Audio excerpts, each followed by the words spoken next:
The girl stood at the edge of the fuel station lot where the road widened and the city briefly forgot itself. She was small for her age, maybe 8 or 9, with hair pulled back too tight and shoes that had lost their shape. She held a child-sized bicycle by the handlebar, pink paint dulled by years of dust and sun. One pedal squeaked when it turned, like it was complaining. She watched the motorcycles roll in, chrome flashing, engines rumbling low like distant thunder. She chose one man at random, or maybe fate chose for her. He was tall, leather jacket creased from miles, beard flecked with gray. When he took off his helmet, his eyes looked tired but kind. She walked up to him with the bike bumping along behind her. "Buy my bike, sir." Her voice was thin but steady. "Mommy has not eaten in 2 days." The words did not sound practiced. They sounded heavy, like she had been carrying them around all morning, waiting for someone strong enough to hear them. The man froze. Around him, the noise of the station continued. Engines revved. Someone laughed. A car door slammed. None of it seemed real anymore. He crouched down so they were eye to eye. "Where is your mother, sweetheart?" The girl pointed across the road toward a line of old buildings where paint peeled like tired skin.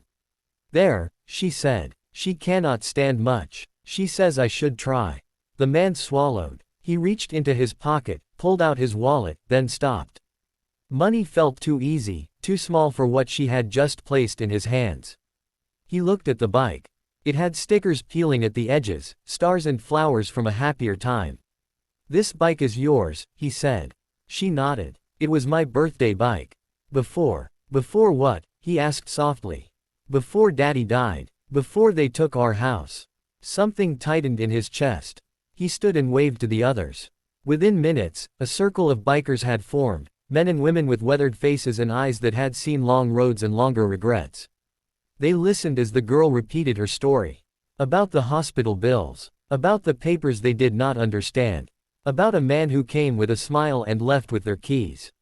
One of the bikers, a woman with a scar down her cheek, knelt and asked gently, "Who took your house, honey?" The girl hesitated, then said a name. The air shifted. The man who had first spoken to her straightened slowly. He knew that name. They all did. The landlord who bought debt for pennies and collected homes like trophies. The man who never rode past the damage he caused.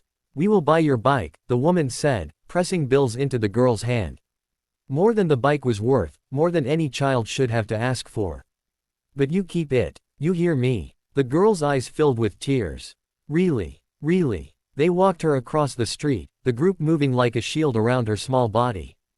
The building was worse up close. Damp walls. A door that did not quite close. Inside, the smell of cold soup and sickness. Her mother lay on a thin mattress, face hollow, eyes burning with apology and fear. When she saw the bikers, she tried to sit up. "Please," she said quickly. "I did not send her to beg." "No one is begging," the man said. "We are just visiting." They brought food. Hot food. Real food. The kind that makes you remember being human. The mother cried quietly while she ate, each bite a small miracle. "Who did this to you?" the woman asked gently. The mother said the same name. Silence followed, thick and dangerous. That night, the bikers did not ride home. They rode to a different part of the city, to a building with clean windows and bright lights. They parked in a line that blocked the entrance. When the man came out, confused and annoyed, he stopped short. "You took everything from a family," the tall biker said calmly. "You left a child, selling her bike so her mother could eat." The man scoffed. "Business is business. Not tonight, it is not." Phones came out. Documents were produced. Debts traced. Laws remembered. Stories shared. Neighbors appeared. Then reporters. The city woke up. By morning, the man's name was everywhere, tied to stories he had buried. Investigations began. Properties were frozen. Evictions reversed. 2 weeks later, the girl rode her bike in front of her building.